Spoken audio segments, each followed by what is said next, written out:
Not all valedictorians become successful. But not all successful became valedictorian. Dahil ang totoong laban ng buhay, hindi yung school. Ang totoong laban ng buhay, yung mas malaking mundo na naghihintay sa'yo. At tandaan nyo, sa mundong yon, hindi lamang pagalingan.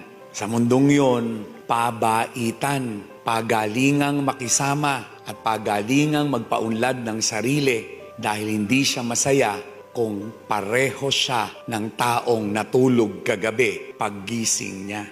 Ang totoong hamon ng buhay, paano ka mas magiging magaling dun sa ikaw na natulog kagabi. Kung mamayang gabi, ibababad mo ang utak mo sa negatibong mga bagay sa paligid mo, gigising kang lutong-luto sa pagiging negative. Pero kung pagtulog mo mamayang gabi, ilalagay mo ang utak mo sa kaisipang magpapayaman sa'yo, magpapagaling sa'yo, at magpapabuti sa'yo, magigising ka bukas na babad ang buong pagkatao mo sa positibo.